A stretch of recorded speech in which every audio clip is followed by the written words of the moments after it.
Thank you. All right, I'd like to welcome everyone here. It's a new location for us. We would like to very much thank the City of Sioux Falls for letting us use this beautiful facility as we're doing some remodeling over in the administration building, and our new home is in final preparations for us. So we'll be here for a few weeks, I think. And with that, we'll go ahead and start. I would consider a motion to approve the agenda. So moved, Benninger. Motion and a second. All in favor? Aye. Any opposed? Motion passes unanimously. Thank you. Next item is I'd consider a motion to amend the consent agenda. Madam Chair, it's my motion to take out of our bills to be paid an item for the villas at Canyon Creek. That's on our agenda out of the South Dakota Cares account. Thank you. Is there a second? Second that. Okay, motion and a second. Roll call vote, please. Barth. Aye. Karski. Aye. Benega. Aye. Bender. Aye. Motion passes. I would now consider a motion to approve the consent agenda as amended. So moved. Second. Motion and a second. Roll call vote, please. Karski. Aye. Barth. Aye. Benega. Aye. Bender. Aye. Motion passes unanimously. Thank you. That takes us to opportunity for public comment. If there's someone here for public comment, like to speak about something that's not on the agenda, this is your opportunity. You're on the agenda, so it'll be coming later. Thank you. Anyone else? You're welcome to come forward. If you've signed in, that'd be great. All right. Thanks, John.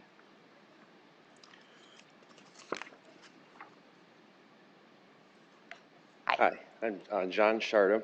I'm here with the pipeline people, but I thought I'd kill two birds with one stone. There were some election problems in Valley Springs on election day. I don't know if you guys are aware of that or not, but I thought I'd let you know. I'm running for District 2 House Representatives, and on election day, about mid-morning, I was made aware that people are getting the wrong ballots in Valley Springs. They're getting District 25 ballots instead of District 2 ballots. So they were unable to vote for me, which was kind of they're big supporters of mine, and they couldn't vote for me, and they tried telling the poll workers that they had the wrong ballots. The poll workers wouldn't listen to them. So I called the auditor's office, and I called her, asked for Ben Kite. They said, Ben is not here. So I told her my story. She says, oh, Ben, you better talk to this guy. So she lied to me right away on the phone there.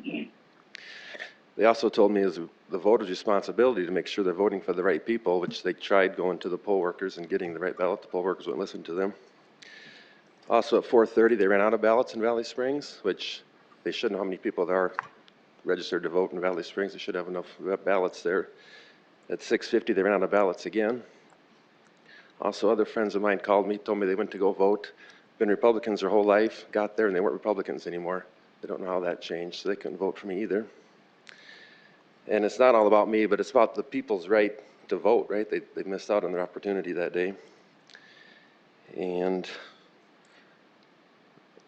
so I think a good solution to this would be to have just one district vote per precinct. There's 25 and 2 both voting in Valley Springs.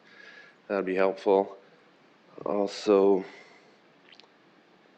I had a couple other solutions too, but I think we need to have better training for our poll workers. Thank you. Thank you. Is there anyone else for public comment this morning? All right, seeing no one moving forward, we'll go ahead to regular business. First item is item 10, consider a contract for professional services with Charlie Smith, architecture and planning for analysis of current and future needs of the William H. Lyons Fairgrounds. Carol Muller, or Tyler Klatt. Good morning, Commissioner Tyler Klatt, County Administration Office. Try to run this for Carol here. So the next step with the Fairgrounds Task Force is to consider a contract with Charles D. Smith Architecture and Planning for the analysis of current and future needs of the fairgrounds. Smith recently conducted a 2-day review of the fairgrounds and met with members of the task force to prepare for a master planning process. The proposed contract includes a physical master planning, a market demand analysis, economic analysis and economic impact by CSL International and Dakota Institute, a civil engineering site analysis, and then a selected building analysis and cost estimating with a contractor that's yet to be determined. Charlie is on Zoom with us right now, along with his colleague Joel Feldman of CSL.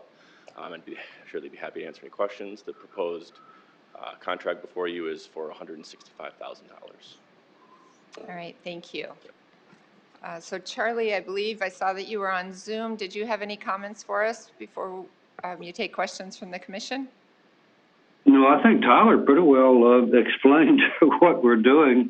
We had a great workshop. We had a great team participation, both by commission, the task force, some user groups, but we have a lot of public outreach to do and to meet with specific stakeholders and user groups. And as Tyler mentioned, our local partners there, Stockwell, who, by the way, we worked with on the state fair, will be looking at the utilities, and then we'll be getting in more building analysis, cost estimating, alternative concepts, but probably the most important part of the process that you did not hear previously has to do with the market demand and economics of the process. And I'd like to introduce my good friend Joel Feldman with CSL, who's probably the premier fairgrounds economics consultant in North America. We work together on about 30 projects, and I'd like for Joel to speak to his approach just a little bit. Thank you, Charlie, and Commission. Thank you very much for your time this morning. Again, my name is Joel Feldman with Conventions, Sports and Leisure International. We're a consulting firm based out of, well, I'm based out of Minneapolis, but we've got offices in Chicago and Frisco, Texas. We specialize in working with communities that are looking into potential investments for public assembly facilities. I specialize in working with, as Charlie noted, communities looking at renovations, improvements, enhancements, development of fairgrounds and multi-purpose event facilities that are operating not only for the purposes of supporting county and state fairs on an annual basis, large annual events, but understanding the opportunities for supporting those event spaces year-round, taking a look at the market potential opportunities that exist for hosting the types of events there that would drive economic activity into the Sioux Falls marketplace, that would help grow the event capture within the community as a whole, not just displacing events from one facility to another, but truly growing the overall economic pie for the community, and taking a look at opportunities to enhance those facilities on a cost-benefit basis, taking a look at not only the cost to develop, but the ongoing operational costs associated with improving, enhancing, developing new facilities at the fairgrounds. Very much look forward to answering any questions that you may have, and appreciate the time here this morning. All right, thank you. I'll turn it over to the commissioners. The questions for either of these gentlemen? Commissioner Karski. Go ahead. Okay. I guess I don't have any questions. I do have some comments. Commissioner Benega, if you have questions, I'd let you ask them first. Okay. So my comments, what we have before us is a $165,000 proposal that outlines the process of evaluating our current facilities and reconstructing what we presently have, or adding new facilities, and then presenting that study to the commission with a, and I quote, full color computer generated master plan that shows structures, roadways, landscaping, etc. All at a cost that I can only assume will be more than double the $30 million that was estimated in the 1999 report that presented essentially the same thing we are paying for in this contract. I have that report right here. In a 1999 Citizens Task Force with notable individuals such as Mike Costanzo, Brad Erickson, Michael Jameson, Jeff Prey, Jerry Sweetman, Carol Tweet, Mike Cooper, Dan Scott, Dana Dykehouse, Sue Salter, Miles Schumacher, Judge Paul Keene. We're all on the 99 task force, and they presented us this plan. It's sat on the shelf now for the last 23 years. Very little's changed out at the fairgrounds, but we still have a plan that was put together by local individuals. What I don't read in our proposal is how our current task force will be involved in the discussion of location and financial viability of the potential sale of our fairgrounds and using the proceeds to relocate the fairgrounds to a less industrial location that could be better suited for a fairground activity. And we can do this all while still honoring the legacy of Winona Axtell Lyons, her husband, and her family. Minnehaha County taxpayers and the greater community are expecting that this study provides some closure to the discussion of fairgrounds location and the potential sale of the existing property to fund the needed facilities and relocation. In 1999, the $30 million needed to bring the fairgrounds up to speed wasn't in the budget for the commission, and I'm willing to guess that a number that I estimate could be as high as $75 million for this $165,000 proposal will also not be in our budget. What I want is I want to hear from the task force, and I've talked to some members, that if they feel we are moving in the right direction based on what they have seen to date. We have asked them to be involved, and I want to know their thoughts. Until then, putting $165,000 towards a facility study and architectural renderings that sits on a shelf collecting more dust doesn't make sense, and I can't vote for it.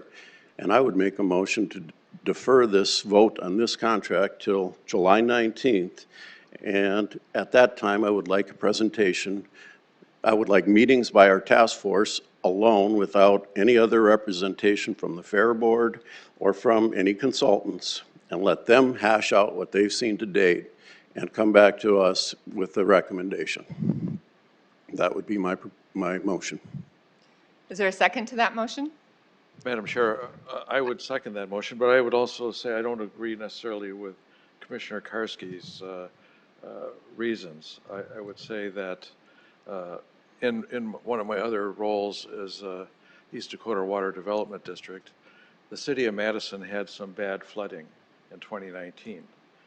And they asked the water district for money to study the issue. Well, 15 years earlier, they had done a similar study, come up with a solution, and the citizens voted down paying for that solution. And so I'm concerned that we don't have a plan on how to pay for this. That said, we are absent one commission member, and I think having her back, we would be able to push forward. And you know, I would really prefer that we acted with unanimity on something as serious as this. $165,000 is a large number for an item that's not in our budget. So that's my rationale. Commissioner Benninga. Well, I too agree that we need to have everyone here. And I have no problem reflecting on this for a few more weeks and voting on it or deferring it till July 19th. I don't agree that this study does not have a benefit, because there is a cost benefit. The study that was done 23 years ago, there's nothing that's been done the same in the last 23 years that I'm aware of that's been successful as the fair has been. I think it's an investment in our ag economy, the number one resource for the state of South Dakota. This isn't about location. This is about trying to figure out exactly how fairs across the country have changed and how we need to change with that market to make sure that we're generating the maximum amount of revenue that we can. I'm not sure about the price tag. That's just frankly, a guess.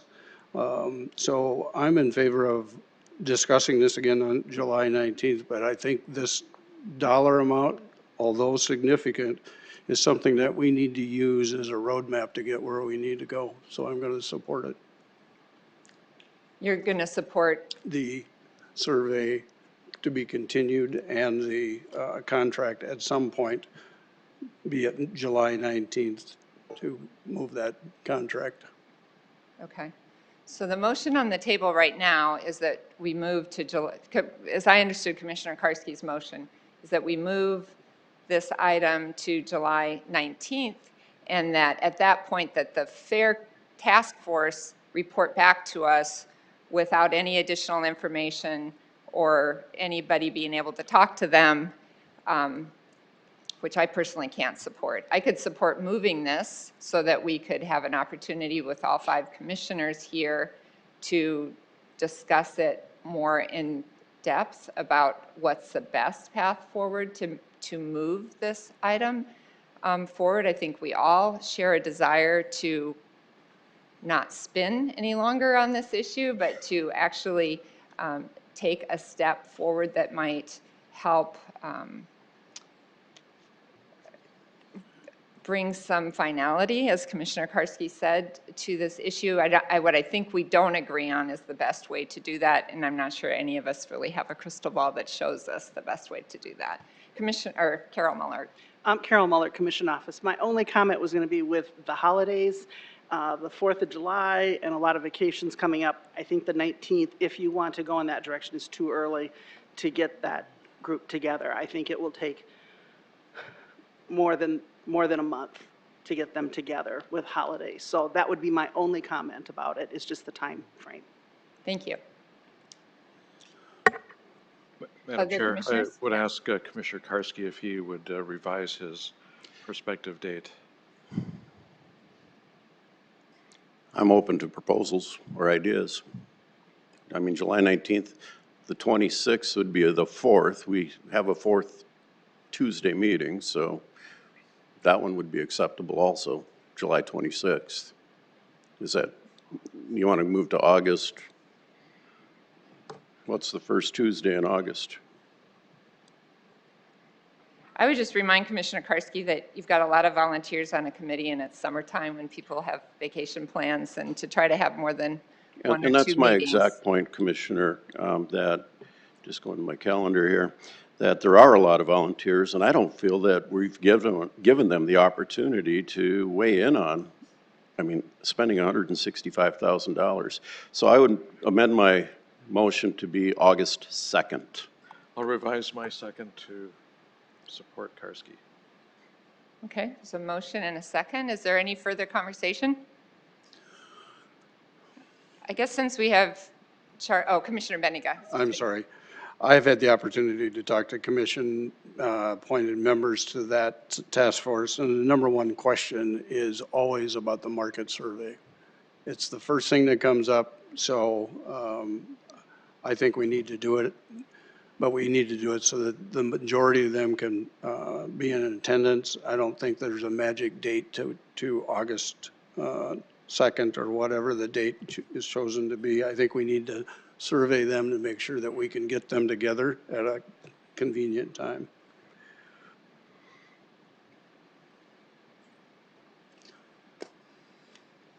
Any other thoughts on that? I think it's going to be very difficult to get them together this summer before school starts. I personally don't disagree with that. I mean, we don't have all the commissioners together again until July 5th, and then we have a number of staff gone for a couple of weeks in the middle of July, and that's just the 5 of us with a couple of staff. So I also don't understand how you bring those folks together and ask for any kind of direction from them without giving them any information. If I was sitting on that task force, if I was going to be asked to give direction, I would want the opportunity to ask for information and get reports back from folks. And so I don't think that it's fair to ask them, put them in a vacuum, and then ask them to give us direction when this commission has had lots of information and has not been able to clearly agree or identify a solid path forward. We do have Charlie on the phone, and so Charlie, I'm just curious, based on your lengthy experience with lots of different groups grappling with some of these same issues, is there a possibility of doing part of step 2 before we do the rest? Like, for example, would it be possible to do the market demand analysis and maybe the cost benefit analysis and not do the rest right now? What we'd like to do, Commissioner, is to start off all together, especially as it has to do with the stakeholders, user groups, and, you know, and again, working with the task force, is that both the physical planning and the economics move at the same pace, interviewing the same people, rather than trying to backtrack and duplicate all those meetings again. We might have as many as 35 different interviews and stakeholder groups coming in, and it's best when it runs together. I'm not saying it can't be done the other way. I'm just saying it's preferable to get both of the physical and the market analysis started at the same time. And can you help us, because we seem to be grappling with the issue of this task force that we put together, that there's a lot of great citizens who have volunteered their time. Can you help us to understand how you envision that group being part of all those 35 meetings that you just talked about? How are they part of this next phase? I think that probably the best approach there would be for Joel's team and my team to do the interviews without any outside influence, so to speak, from staff, from commission, or the task force at that point, but to get their objective input and then report that back to both the task force and commission. That tends to work the best. Individuals will talk to a few of us outsiders who speak their language and may not be as willing to be as open otherwise. But, you know, the task force, and this gets back to what you're asking the task force to do, the task force is a very diverse group, and I thought we got some excellent comments on them during the workshop and the site analysis phase. In fact, they were the ones who said, well, let's don't jump to any conclusion with these alternatives that we were talking about, that we don't know enough yet, you know, to even talk about alternatives. So we took the alternatives out of the workshop report. I think they will be great input throughout the process, but to get them to sit in multi-days of individual meetings probably is asking a bit much of them. Anybody else have any questions for the folks available on Zoom today? Madam Chair, Commissioner I Barth. appreciated your comments, and maybe rather than having a date specific, we should have staff work on this and come back to us with something that can accommodate others. I would suggest that if that date comes, if I may, and it's not done, we can always move it. I'm sorry, I didn't hear quite what you said. If August 2nd comes and the task force isn't ready to, or maybe even willing to, but from the members I talked to, they seem to be very interested in being involved in the process, and I would like to hear more from them. I heard things that, quite frankly, I'm not wanting to share right now, but disturbed me that I heard from the task force members. So I would like to give them the opportunity to hash things out as a group. Okay, so we have a motion and a second, unless Commissioner Barth was trying to withdraw his second. I am not at this point. Okay, so motion and a second. I think we'll do a roll call vote, please. Karski, Aye. Barth, Aye. Benega, No. Bender. No. So motion fails. So does anybody else have another idea about how they'd like to move forward? I'm going to make a motion to deny the contract. Is there a second? Madam Chair, I'm not quite ready to second that. I'd like to hear more. Okay. So motion dies for lack of a second. Is there a motion I can make for you, Madam Chair? I'll just hand the gavel over here. I would make a motion to defer this item to July 5th, when we should have all 5 commissioners here and we can revisit the topic. That was the motion I intended to second. So is there a motion and a second? Those, you Roll want call to vote. roll call vote? Barth, Aye. Bender, Aye. Karski, No. Benega. Aye. Motion passes. And you can have this back free. Thank you. I've never Good deal. held that thing. All right, we've done one item of regular business, and we will move on. That takes us to item 11, which is a public hearing and second reading for rezoning 22-04 to consider an amendment to the 1990 revised zoning ordinance. Mason, good morning.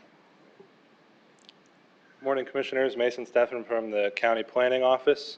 So yes, rezoning request 2204 has been submitted to rezone approximately 3.02 acres from the A1 Agricultural District to the C Commercial District.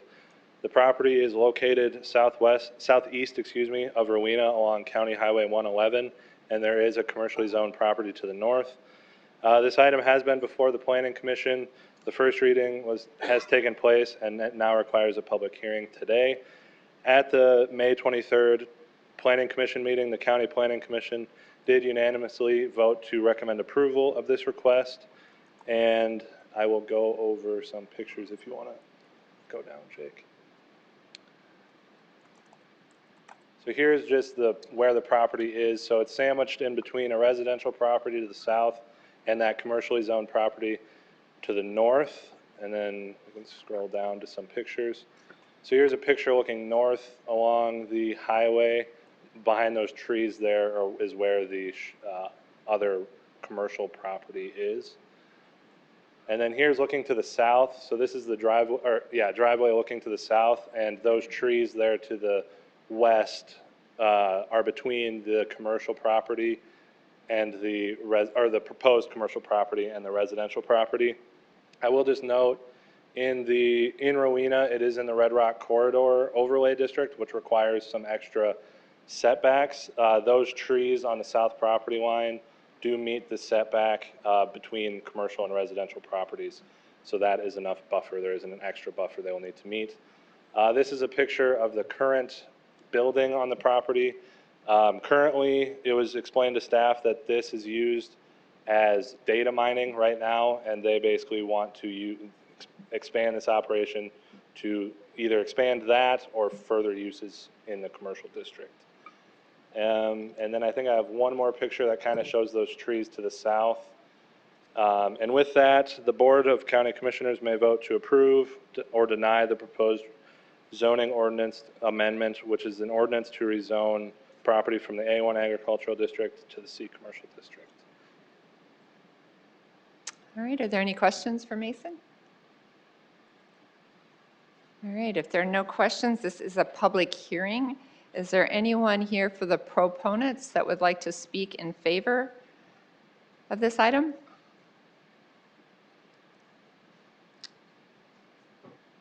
All right, if not, is there anyone opposed to this item that would like to speak today?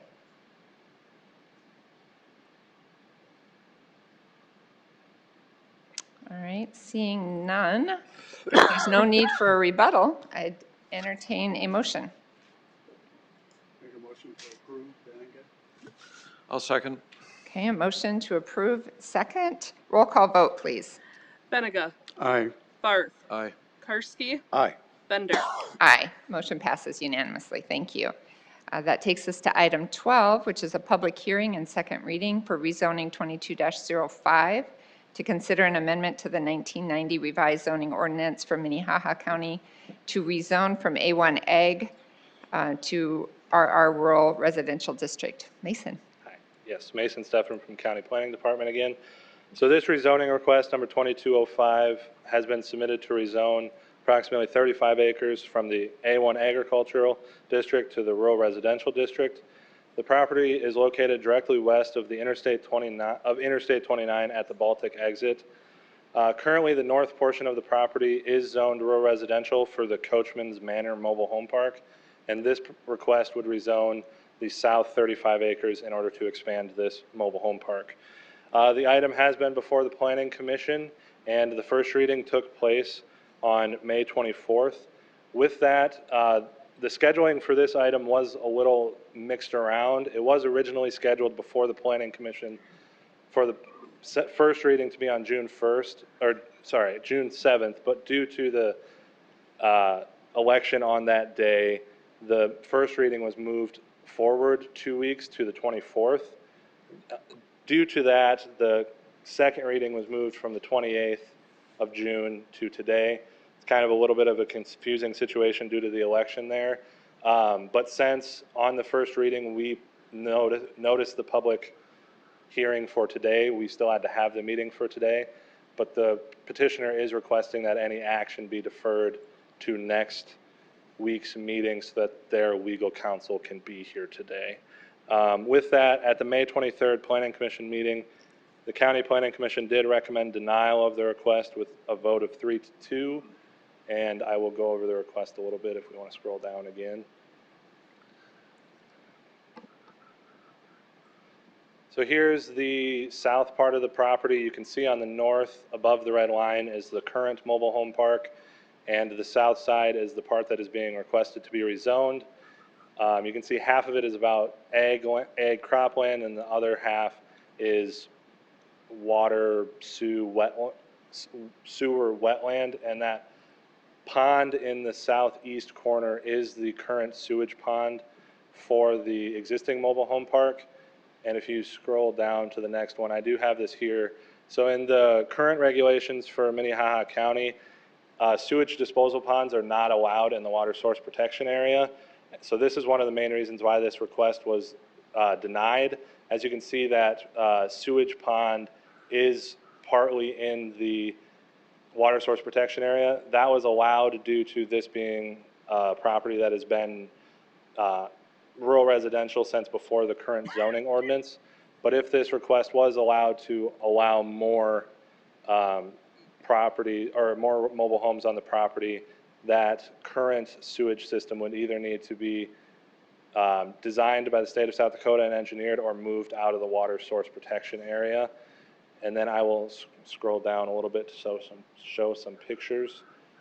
One of the other reasons that this request was denied was due to the one access to the property, and this is that access. So on the north side of the property, it's kind of a Y-shaped access. There's one access off the highway, and then it splits to the west and east. The one to the east goes up to Sunderman Manufacturing and the east loop of the mobile home park, and the one to the west loops to the west side of the mobile home park. Only having one access with tripling the capacity on the property potentially was one reason that this request was denied. And then here's just looking to the south. You can kind of see that Y on the very right side. You can see the road going down, and on the left you can see the hill going up to the Sunderman Manufacturing. And then we can scroll down here. This is just a picture of Sunderman Manufacturing, just showing how close they are and that they use the same access as this mobile home park. And then here is the actual property that's suggested to be rezoned. So this is kind of showing that it does get rather low in this area, and it is sort of a wetland, and this is looking down to where that sewage disposal pond is in that southeast corner. And then here's the last picture looking a little bit more to the north or southwest. It's showing the croplands that would be where a majority of the mobile homes would be placed. The last thing I will mention is that if this request is rezoned to rural residential, this wouldn't be the final action on this item. Allowing this property to be rezoned to rural residential, the petitioner would still have to apply for a mobile home park through a conditional use permit, because a mobile home park is a conditional use in the rural residential district. So if this was approved, there would still be more review time and process through the county planning department. With that, the petitioner has requested to defer, but the Board of County Commissioners can vote to approve, deny, or defer the proposed zoning ordinance amendment to that June 28th meeting. All right, thank you. Are there any questions for Mason? All right, so we did notice a public hearing, so we are going to do a public hearing if the proponent is here. Is anyone that'd like to speak on behalf of the proponent?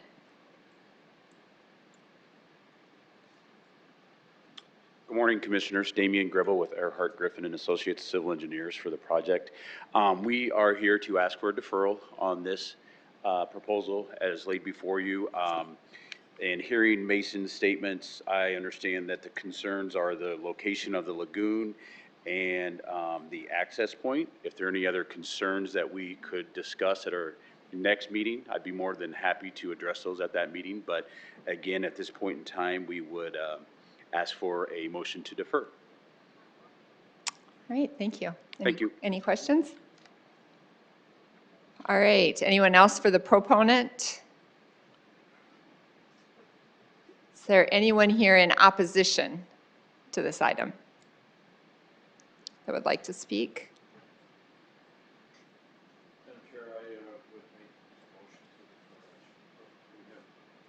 Oh, good morning. Good morning. I'm Paul Sunderman, Sunderman Manufacturing. And I'm really not opposed to this. The only thing that I would ask is, in your consideration to this proposal, would be that you address the bus stop. You know, we've been at that location since 1987. We've seen the census or the population of the trailer court go up and down. We've had a really good relationship with those people. My big concern, though, is the bus stop. It is, and the slide that Mason showed, looking out towards the highway. Yeah, if you can pull that up. More yet. This one right here. So if you see on the right-hand side of that slide, there's a line of mailboxes there, okay? In the morning, that is where and in the evening or afternoon, that is where the school bus pulls in, okay? Over the years, we've seen, you know, 8, 10 kids there. Right now, I think this spring, there was probably close to 25 kids out there. And in the morning, while we have trucks coming in, we try to tell our drivers if they're making an appointment that they can't make a delivery between 7:30 and 8:15 because we don't want that. We don't want that hazard out there. But there's still a lot of traffic out there. There's people leaving. I've got employees coming in. So my only request is that you would make some provision for a bus stop to be off of the highway where those children could congregate somewhere else except right up by the highway. So, all right? Thank you. Thank you. Anyone else? Okay, now I'd consider a motion.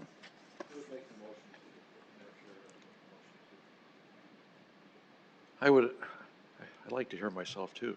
I would make a motion to defer, and let me say that I don't believe that the school bus stop was ever brought up at our planning meeting. Okay, well, thank you. The motion to defer until?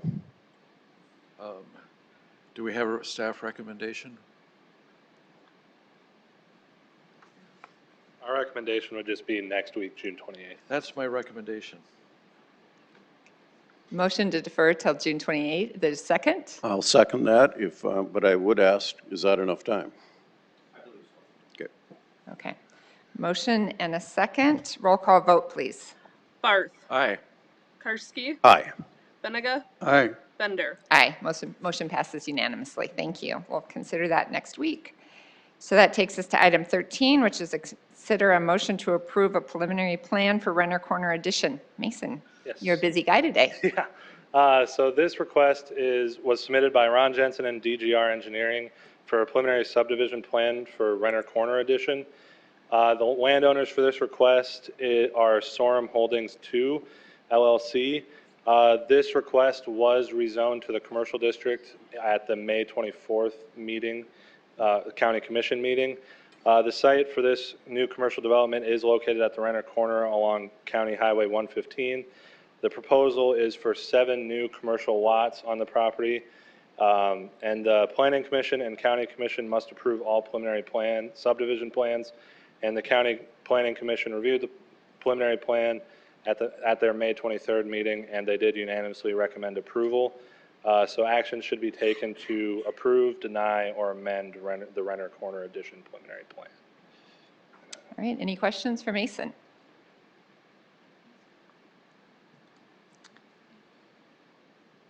This is not a public hearing, I don't believe. I'd make a motion to approve. Second. There's motion and a second. Any comments? All in favor? Aye. Any opposed? Motion passes unanimously. Thank you very much. All right, the next item, item 14, is a briefing on the gas and liquid transmission facility moratorium. Tyler Klatt. Good morning, Tyler Klatt, Commission Office.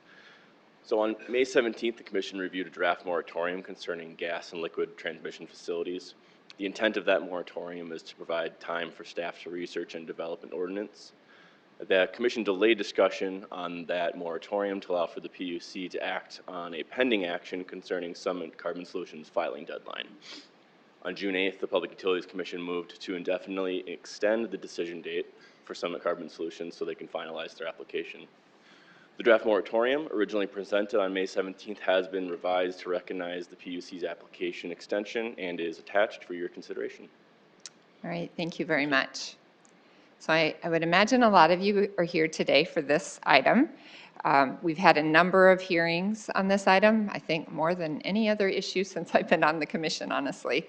And so if you are here today and you have new information that we haven't heard before, then I would invite you to speak one at a time. I would appreciate if there's a group of you, if you have one spokesman perhaps, that would be very helpful. But it needs to be new information. We have heard a lot of information. People have been very generous with their emails. We've received a lot of emails as well. So, good morning. I know we've heard from you before, so I'm hoping you have new information for us today.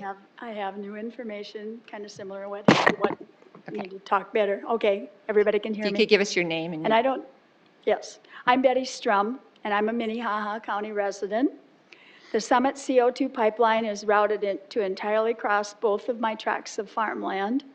I represent at least 230 other landowners that have joined together, and many of them are here to oppose this hazardous, dangerous pipeline.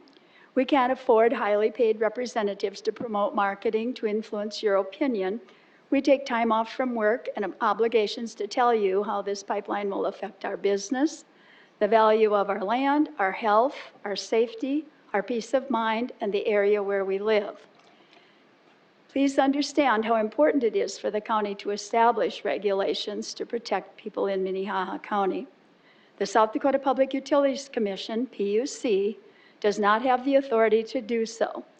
The PUC has stated that it is up to the individual counties to write their own ordinances.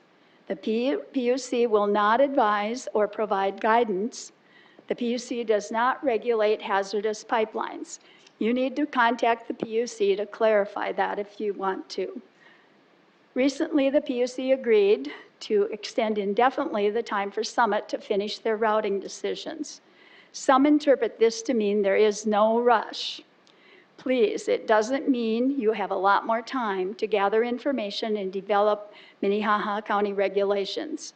It will take research and work, and it's important to start as soon as possible.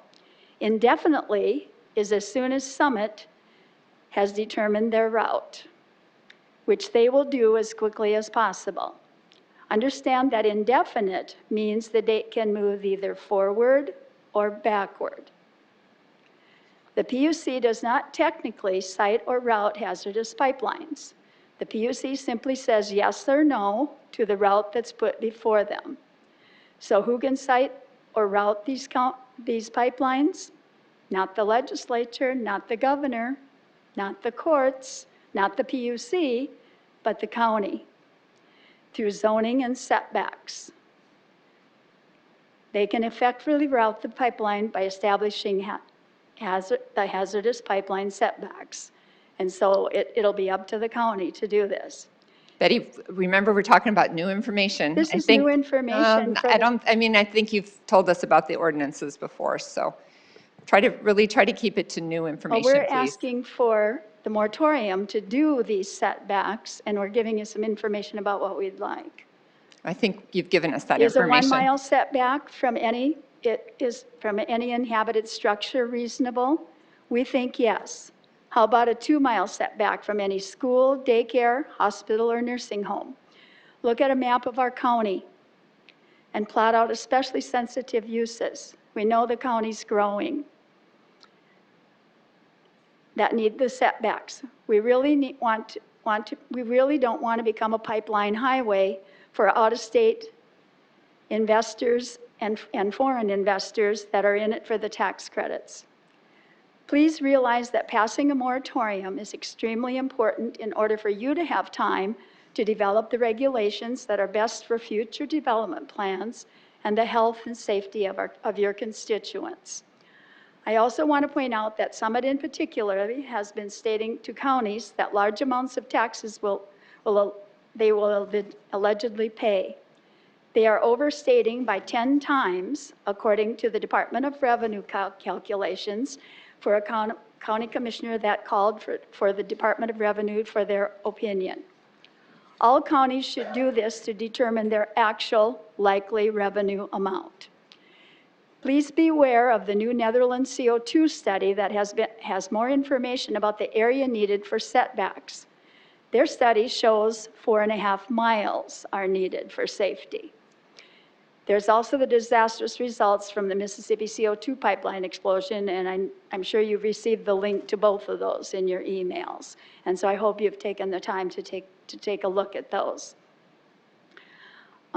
We also thought that Summit was to come up with a modeling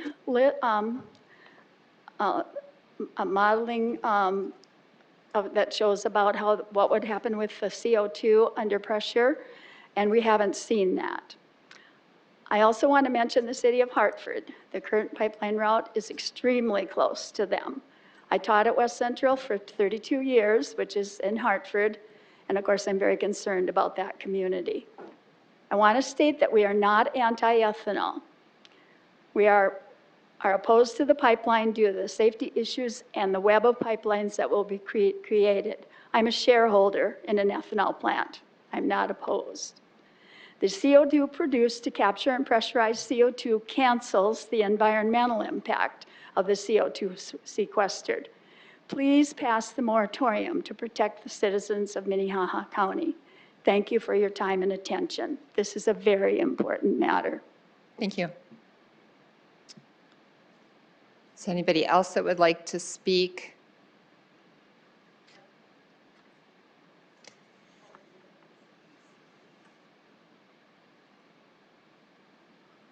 All right. Once again, new information only, please.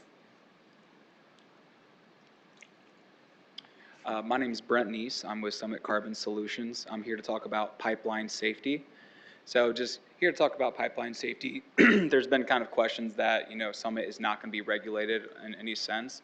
So I'd like to say that we are regulated by PHMSA and DOT 195, so the same kind of federal regulations that are for oil and gas pipelines.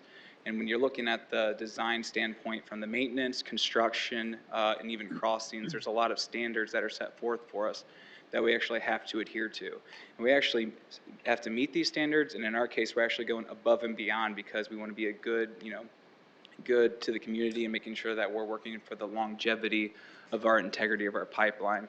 A few examples of how we're going above and beyond. So if you look at PHMSA DOT 195, they require a minimum of 3-foot depth of cover.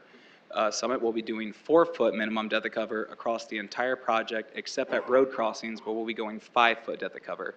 When you look at actual construction of pipelines, they require a 10% X-ray of all your girth welds. So a girth weld is when you have your two pipes go together, it's that circumferential weld. PHMSA requires 10%. We are actually doing 100% of all welds, and then going to have a third-party NDT tech, so non-destructive testing technician, come out and review those as well. And along with that, there's concerns about the safety of the pipeline. We will have a 24/7 command center set up where they're watching the flow in, flow out, making sure that they match, the same as oil and gas. We'll also be having they look at the pressure gradient across that. So if there are any concerns, they can push a button and shut down the pipeline instantly across the board. And we will be the first pipeline that has a new safety regulation that they will have mainline block valves every 20 miles. So usually in most cases it'll even be less than that, but you have them every 20 miles. So if there is a concern, you can shut down the block valves. Madam And then- Chair, I've heard this before. Okay. I'll continue and then, I'm sorry. And then, Yeah, try to keep it to new information, oh, sorry, have please. you heard that, sir? I've heard of that 20-mile deal before. Continue. Okay. Sorry about that. And then, so along with that, we're running smart tools in the line every 5 years. Flying the line, PHMSA requires every 3 weeks that you fly the line. We're doing that every 2 weeks, so you can look for any encroachments on the easement and making sure that we're being safe with just, making sure the integrity of the line and what people are doing there. So for road crossings, what I'd kind of like to get into, when pipelines first came around, railroads put in for casings to be at all crossings for it, and there was a concern here of the live loading that you could be inhibiting on the pipeline itself. So fast forward to today, since the 1990s, case pipelines have been phased out as new studies come along that show that in lieu of actually casing, it's actually more beneficial to just go deeper and use thicker pipeline, and new standards are also starting to show that. I have a technical paper that I could share with you after this. But whenever you look at pipelines, your main concern is always going to be third-party damage and external corrosion. So how you battle third-party damage is you go a little deeper at those road crossings and use that thicker pipe. That thicker pipe gives you the strength, so you're not concerned about that third-party damage, as well as, like I said, when you look at how deep you are, you're concerned about the depth of cover just because of the soil on top of you, as well as any cars and stuff. That thicker pipe gives you the strength to combat that as well. And now when you talk about external corrosion, how you combat that is through pipeline coating. So pipeline coating is going to be 99.99% effective when applied correctly. Now, obviously, we don't live in a perfect world, so as a redundant safety precaution, we have cathodic protection across the line. So cathodic protection essentially induces a current on the system. Without cathodic protection, you'll essentially have the electrolytes or the electrons being pulled away from the system. With cathodic protection, we become the cathode in this situation. So if you do have some sort of, imperfection, you actually see the electrons going towards the line. And so there's actually a calcareous deposit. And why we would like to not case is because whenever you put a casing on top of a pipeline, you induce an atmospheric condition, and you aren't able to constantly give that cathodic protection. So when you look at oil and gas pipelines, they're actually going away from casings, and a lot of their integrity budget is actually going to mitigating a lot of the anomalies that are a cause of it. And you'll see that some of them are even taking them out as a precaution. So just with going along back to safety, we are regulated by PHMSA. We're working with the American Society of Mechanical Engineers, looking at their standards, putting our own standards into place to making sure that we're complying with those. And across the board, we're just looking for the long-term integrity of our pipeline. And like I said, going a foot deeper, it's a cost on us, but we think that's a good cost for the integrity for a community that we're going to continue to live in and work in. So. All right, thank you. Is there anyone else who'd like to speak about, provide new information?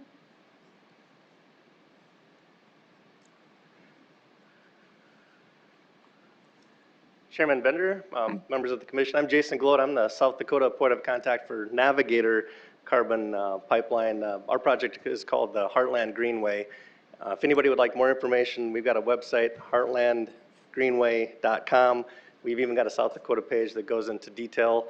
We're in the process of updating that information because we recently announced that POET will be coming online with our project. Initially, our project was a short spur of 62 miles in South Dakota, 27.5 miles of which would be in Minnehaha County. But we'll have a larger footprint with POET coming on board and their 5 ethanol facilities. The new ethanol facilities that POET will bring on won't change the proposed route that we're looking at for Minnehaha County. So that will remain at around 27.5. It'll impact around 75 landowners in Minnehaha County. And we're further behind in the process than Summit. We're still working on surveying. We're in the process of meeting with landowners at this time. At the end of the day, it really comes down to a partnership with those landowners because this type of project won't work without their support. And really it is a partnership and showing them the utmost respect that they deserve to make something like this happen. I won't list any new information. Of course, we are heavily regulated already. We're in the process of listening to those landowners and community leaders at this time. Um, We're finalizing through that surveying process and looking at the environmental studies, right-of-ways, easements, to try to really fine-tune that proposed route. We've got some rough maps on that same website that you can look at that gives you kind of a general overview of what we're currently looking at now. We don't intend to start our construction between 2024. Our permitting would likely start at the soonest later this fall of this year with the PUC for this project. We respectively urge you to oppose a moratorium. We don't believe it's necessary. Instead, we'd like to continue a dialogue with the county and the county staff and the commissioners, especially so we can address those unique situations or circumstances that may be outside the existing scope of regulation that we're faced with, and looking at those layers of permitting that we have to address and work with. But we hope to have the opportunity to build a project that we can be proud of, that you can be proud of, the landowners can be proud of, and we can be involved in the community, much like the ethanol industry has done with their ethanol plants across the state. This project really is critical for the future of ethanol, and we want to be a part of preserving that. Thank you for your time and consideration. Thank you. Anyone else?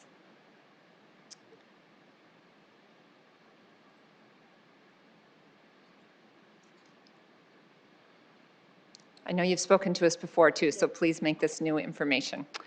Joy Hone, and Minnehaha County resident. And I just want to reiterate, I don't think it has actually been discussed, that on May 26th, the PHMSA, the Pipeline Hazardous Materials Safety Administration, said that they have come out and said that the regulations that are in place are not sufficient for CO2 pipelines. They are going to be coming up with new rules and regulations. We don't know when this will be. That is why we need the county's protection. So please pass a moratorium. Thank you. Anyone else? No. All right. So we have before us this moratorium issue, and it's listed as a briefing. So I thought we were going to take a vote today. I'm pitch hitting today because our chairman is ill. Tyler, thank you. Tyler Clack, Commission Office. So at the May 17th meeting, because we were short commissioners at that point too, the action was to defer it so that the actual discussion would take place today. So this is actually the first real discussion amongst the commissioners about this topic. Okay, but no vote today. That's up to you, I think. The direction at that time was to just restate the briefing. Yeah, okay, thank you. No vote today because it's listed as a briefing. I just wanted to clarify that. Commissioner Karski. I guess I have a question for our planning department, if I could, Scott. Scott, a moratorium could extend for as long as 2 years. And what we're really talking about is, setbacks, depth, regulating it, as has been pointed out that the county can do. How much time does your office need to make this work? Well, it takes about, at a very minimum, to do a zoning ordinance amendment, you're talking about 90 days to 100 days. But to study this, the science behind the depth, the science or engineering Exactly. behind the setbacks. And in this particular situation, I really feel that there's going to need to be some public input in front of the Planning Commission. Like you've had people testify to you. I think the Planning Commission would find that beneficial to hear all sides, gather information from different people on what their thoughts are. So I would anticipate the Planning Commission having at least one public input session where we would have people testify and explain their thoughts and concerns, what they'd like to see in an ordinance.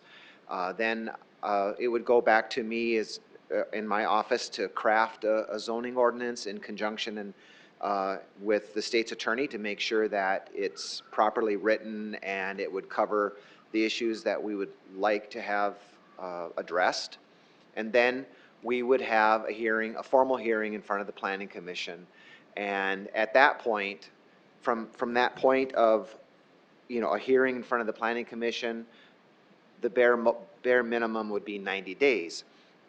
That would not take into consideration if the County Commission decided to have, a continuation or multiple hearings on this or multiple opportunities for the public to have input, it could go longer. So I hope that answers your question. I mean, there's a lot of things, in this situation, there's a lot of considerations to go into a zoning ordinance. You've heard about setbacks, and there's potential for, information sharing with emergency management, depth of pipes, types of pipe, coatings, double walls. I mean, those are all things that may be included in a zoning ordinance, and then we would, go from there. So did that answer your question? It does, I guess. What comes to mind is how do you avoid what might be deemed as arbitrary and capricious versus based on science and engineering facts? Well, some of that is going to need to be based on information, the best information you gather the best information that you can, given the proposed use. And we know what the proposed use is, a transmission pipeline. We would look at, the type of materials that can be transported. And I guess I will also then remind the County Commission that if we are going to set in play a hazardous pipeline transmission ordinance, there are many types of other things that may be transported that we will need to address. Is that going to methane? There's all kinds of materials that could potentially be transported, and I don't know.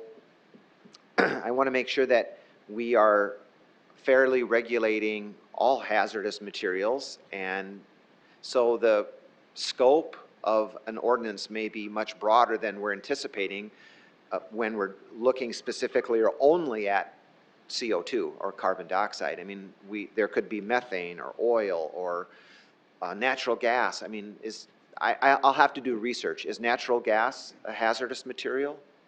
Probably is. We'd have to look at the definitions, federal definitions and regulations, and potentially we would have to regulate all hazardous materials. I don't know if we could just single out carbon dioxide. One more question, Madam Chair. Commissioner Karski, sure. Is a year enough? Well, a year would be hopefully adequate. Okay. I mean, I can't anticipate all the actions that the Planning Commission or County Commission may take, but certainly at the end of 1 year, if we're not done with the process, you would have the opportunity to extend that moratorium if needed. Okay. Thank you. Any other questions for Scott while he's here? Thank you. Any other questions for anybody else? Comments? Madam Chair. Commissioner Barth. This is a tough issue, and certainly we have the enthusiastic endorsement of the project by paid supporters of the companies. We have our citizens in this county that are afraid of what might be coming. And I was watching an old movie, Fifth Avenue Girl, Ginger Rogers, right? Anyway, one of the lines in the movie was some guy sitting at a table. One guy says, "I hate the way that government interferes in business." And the other guy says, "I hate the way business interferes in government." And this is what we're faced with here. We have to try to balance these things. I know the PUC is not ready to make a decision. And honestly, they deny any involvement in eminent domain. But as soon as they make a decision to allow it, eminent domain is on the table. And we don't have anything to do with eminent domain. We do have something to do with the safety of our citizens.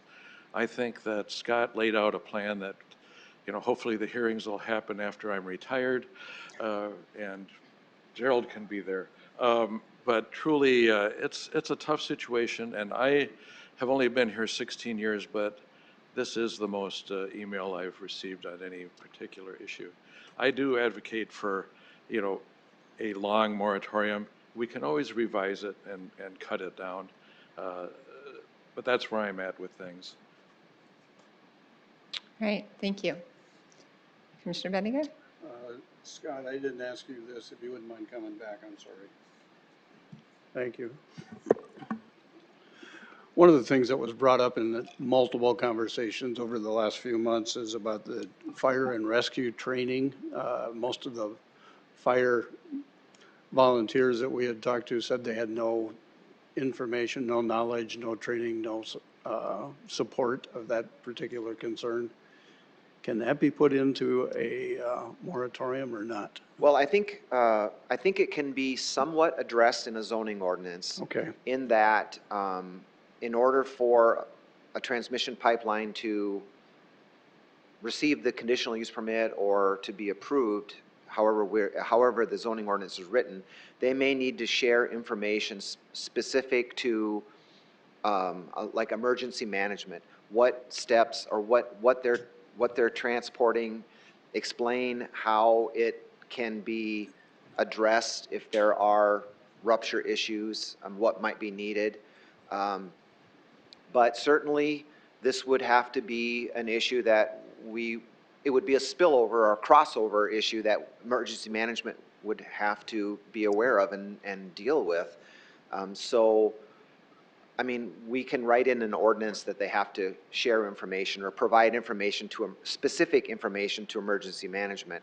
I'll have to also work with emergency management and determine what that information that they might like or might need to have is spelled out in the zoning ordinance. Similar to like we did with, I'm thinking of like the medical cannabis situation. You know, there was a list of specific requirements, a security plan, a disposal plan. I mean, that could also be included in, not a disposal plan, but similar criteria. It could be required to be provided to the emergency management office. Thank you. Mm-hmm. Other questions, comments? All right, well, I'm sure we haven't heard the last of this issue, but we can move on now. So it moves on to item 15, amendment to the Food Service Partnership Agreement. Warden Mattson.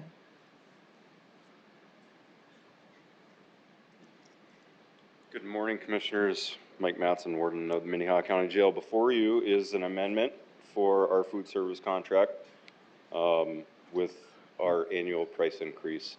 You will note that this price increase is quite large. They've increased by 28.9%. If you have questions regarding that, I can answer them the best that I can. But these prices were built into our 2023 budget. I'll also note that our 2022 budget is at about 35% spent, and we're halfway through the year. So this contract runs July to July. So I don't think we're going to have a deficit this year. I think we'll be able to coverage the price increase in 2022, and then in 2023, it's already built in.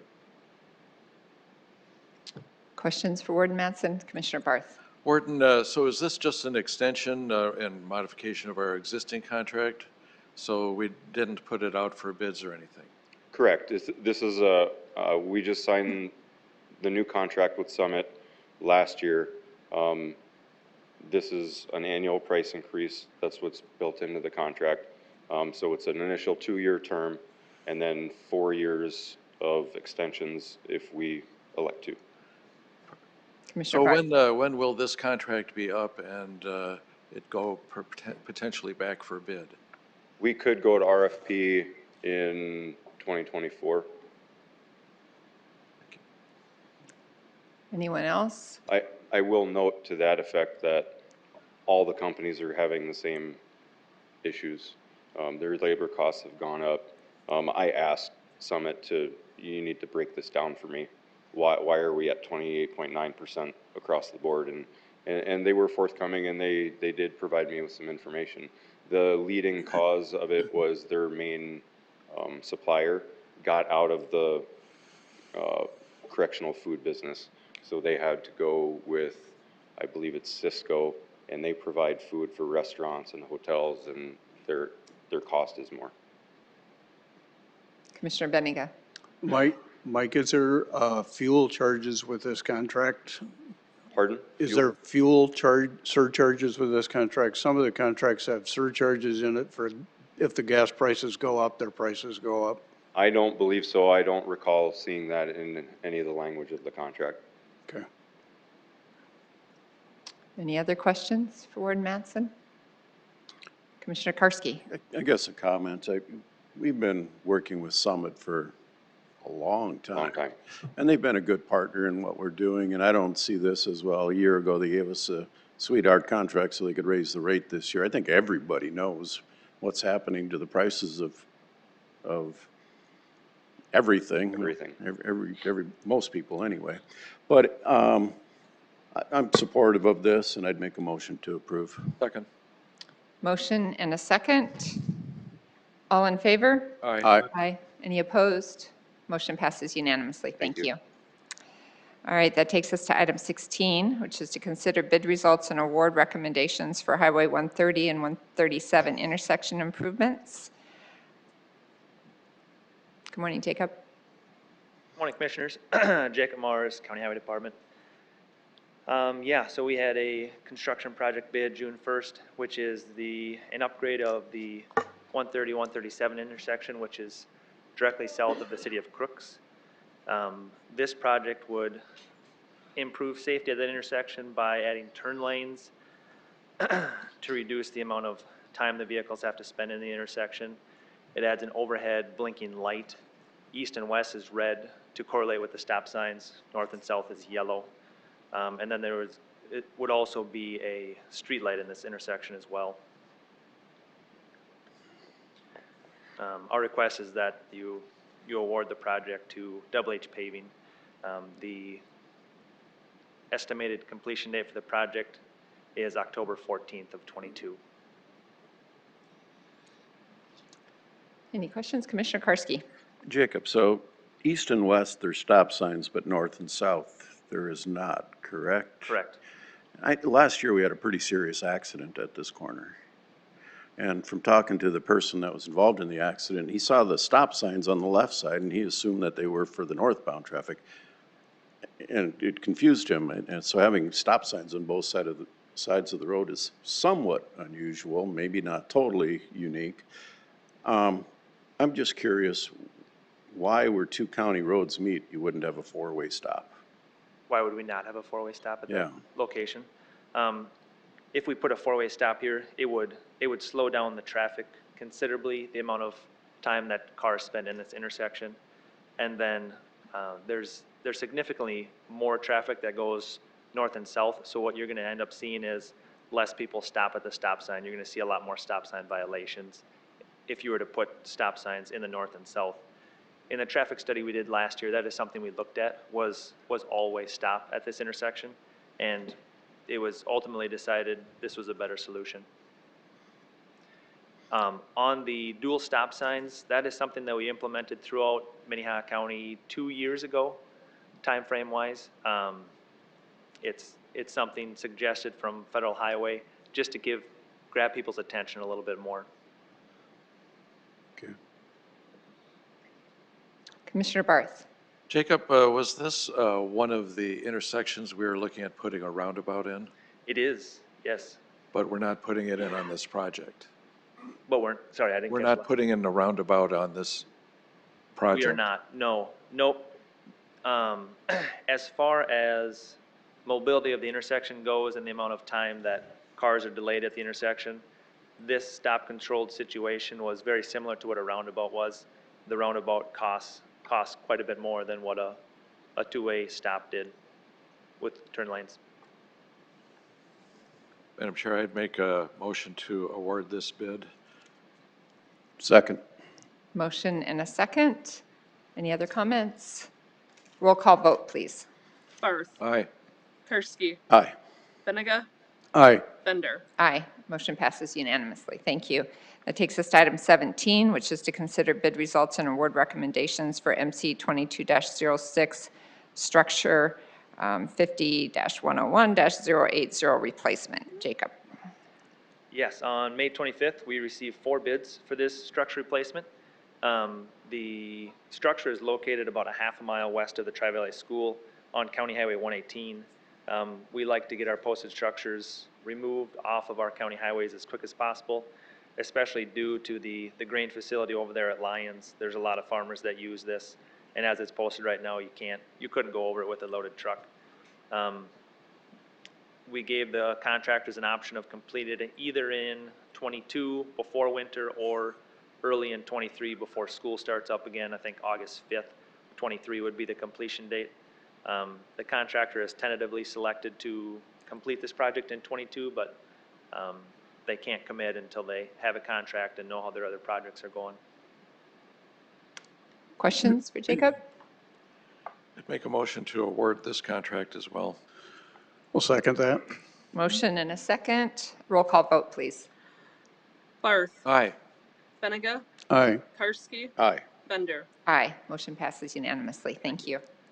Takes us to item 18, which is to consider request to compromise lien DPNO 43073 and release the lien only insofar as the real property upon payment of $200. Commissioner, or Carol, good morning. Good morning, Commissioners. Carol Muller, Commission Office staff.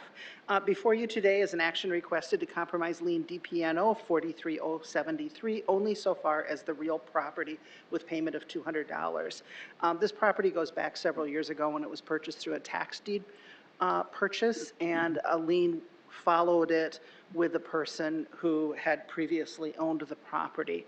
So the attorney, Mike McGill, is representing the current property owners and is asking to compromise that lien against a property acquired by quit claim deed from the county. The petitioner is asking if you will consider compromising the lien with payment of $200 only insofar as the real property legally is described as. The lien will remain in full force and effect with respect to the lienee. And I do not believe that anybody is present today representing the lienee or the applicant. All right, any questions for Carol? If not, I'd entertain a motion.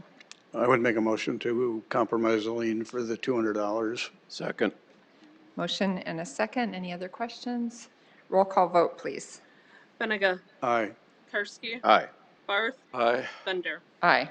Motion passes unanimously. Thank you. Takes us to item 19. I'll just turn it over to you, Carol. Thank you, Commissioner.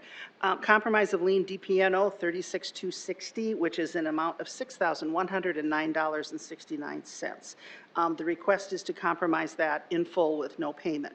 The applicant is here today and does have an interest in addressing the commission directly. The petitioner has been working to clean up her credit so that she can qualify for a mortgage to buy a home in the near future. There is no real estate transaction pending at this time.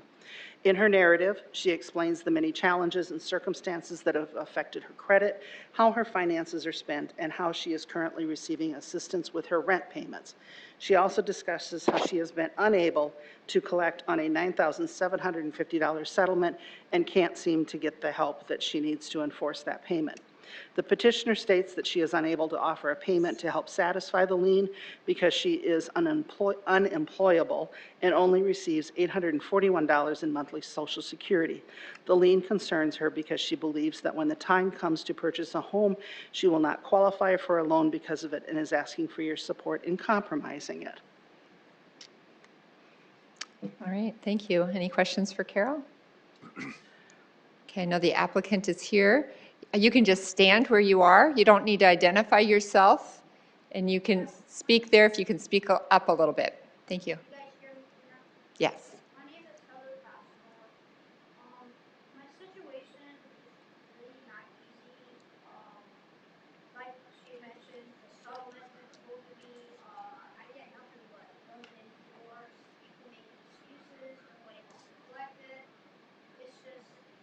Personally, I don't see how this guy gets away with not having to pay my money or not having to pay anything. Right now, like she mentioned, I only have 2 more months of a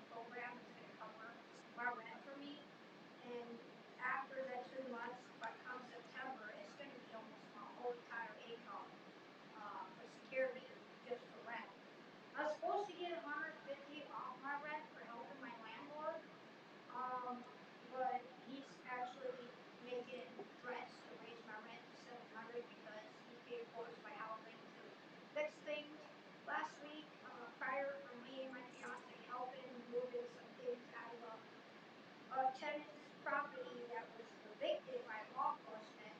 My fiance was attacked and robbed $250, which was the only money we needed to live for the rest of the month.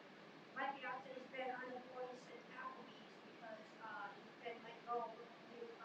He brought a doctor note saying he could only work 4 to 5 hours a day due to chronic conditions and cotton shoulders anymore.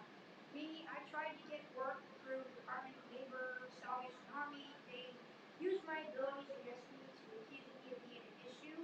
So the closest thing that I get for working is helping my landlord. He does do things here and there, get me to build up to it, but I don't pressure him. It's kind of bipolar, and I really don't like to talk to him much because he's kind of. If you could just keep your comments directly to the issue here. Yeah, it has to do with it. Okay, well, let's try to hone it in a little bit closer. Sorry, can you guys hear me? Yeah. Yes. I was just hoping you guys could forgive this debt. It's not easy for me. I mean, I can say I'd be willing to make some payments of what I can or can't afford, but like I said, come September, I'm back to paying full price, and that's almost my whole entire income. You know, I don't have no rich family. My mother's deceased. I don't have a job. I'm just barely getting by. You know, and my chances of getting into my own house with the slums and the stuff that we have to put up with, that we don't want to put up with, at least I have a place to live. I've been having this place for over 3 years now, but I want to get my own place so that I can get away from all the drama. Okay, thank you. I'll ask the commissioners if do they have any questions for the applicant? All right, if not, thank you. We'll go, I'll take. Madam Chair, I would just comment that we don't charge any interest on these liens, and that until there's a potential for a property to be purchased, I don't think we really need to take any action. I do think that when that happens, certainly we can talk again, but for right now, since there is no pending real estate, and since we aren't charging interest or anything, I think we should just let it ride. Any other comments?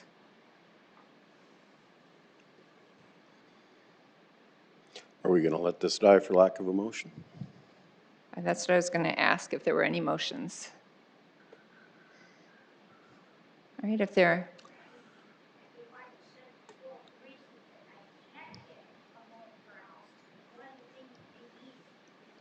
Right, and I think what Commissioner Barth is saying is that when you get to a point where you identify a home and at that point you're looking for financing, that would be the time to come back when there's an actual purchase offer. That's when we frequently take action on these kind of matters, is when there's an action. Okay, we've taken your testimony, thank you. You can sit down now. And I'm going to ask one more time, are there any motions? Okay, if not, then this matter dies for lack of a motion. And we will move on to item 20. So item 20 is to consider a motion for a library board appointment. Tyler, good morning. Good morning, Commissioner Tyler Klatt, Commission Office. So the library board provides governance and oversight for the Siouxland library system. This board is comprised of 5 members, 4 city and 1 county, and 2 ex officio members, the library director and a county commissioner. The board opening for this position was announced in a press release distributed in April. Applications were due May 27th, and Ann Land was the applicant that was received. The county appointment currently held by Ms. Land expires at the end of June. The library board bylaws limit members to 2 consecutive terms, and this would be her 2nd term. So we'd have to consider a motion to appoint her to her 2nd term. That is my motion.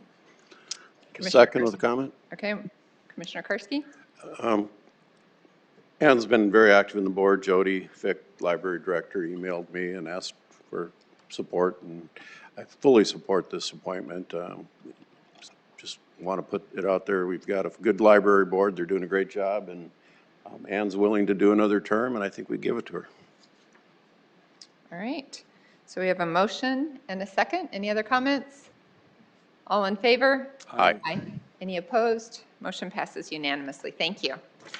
All right, that takes us to Commissioner Liaison Reports. Any liaison reports? No, it's hard to remember what we've been up to. We did a lot of budget stuff last week. Commissioner Karski.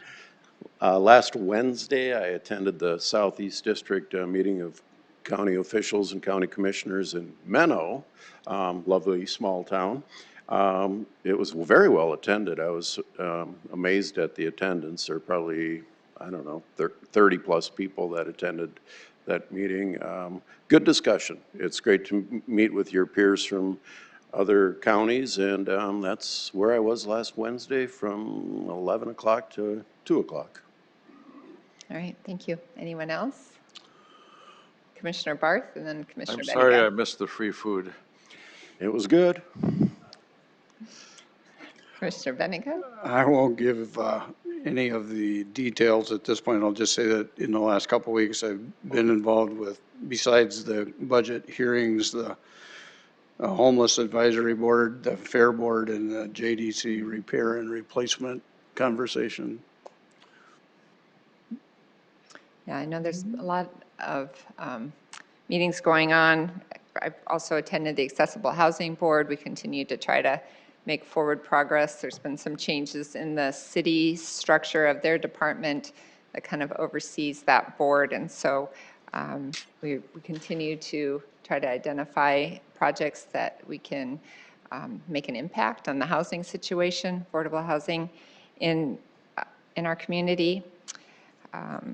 And we continue to meet on the administration building. Progress continues to be made up there. It's going to be time for the state's attorney's office to exercise a lot of patience. And because we're starting to remodel the second floor. All the administrative staff, commission administrative staff has now moved up to the top floor, and it looks really good up there. So I invite people to come and see. Tax dollars at work. Anything else? Commissioner Karski. Last Wednesday, I was also supposed to be at the Sioux Metro Growth Alliance meeting that Tyler Klatt from our staff graciously attended. I know he sent out a memo. Did you send it to everybody? Anything to report on that, Tyler? Anything comments you want to make on the Sioux Metro Growth Alliance? They didn't have lunch there, did they? They did have lunch. Try to remember. A lot of it was the different communities highlighting their different upcoming small town events or their teapot days, or I don't know the other names of them, but those sorts of things. They introduced a new staff member who's going to be helping out Harrisburg, and Nikki Gronley, who works for the USDA Rural Development, was the speaker and kind of spoke on the different loan programs and assistance programs that are available to communities around the state. Thank you. Thank you. All right. Anything else? Okay, that takes us to non-action commission discussion. Is there any non-action commission discussion, Commissioner Barth? I'd like to refer back to the ballot issues that were discussed earlier. And the fact is that under Auditor Bob Litz, we had virtually the same exact problem. And the issue is that you have more than one legislative district voting at the same precinct. During the redistricting activity, I actually testified to the committee on video out in Pierre and said, make the legislative districts line up with our precinct lines. Because what happens is you have 5,000 ballots for one precinct and 200, or one legislative district and 200 for another legislative district. And, you know, it is a training issue, but it's also staffing. Our auditors are having a hard time getting the staff they need to run these elections. And they tend to be even as old as me. And, sorry, Gerald. And, you know, do you want to open the box of 2,000 ballots or do you want to open the box of 250 ballots? Well, the fact they're in different legislative districts, that needs to be ironed out. And our legislature did nothing to help us on this when they drew these lines. All right, thank you. Any other non-action commission discussion? If not, I'd entertain a motion to recess into executive session. So moved. Second. Motion and a second. All in favor? Aye. Any opposed? Motion passes unanimously. We will recess until 10:40. Thank you.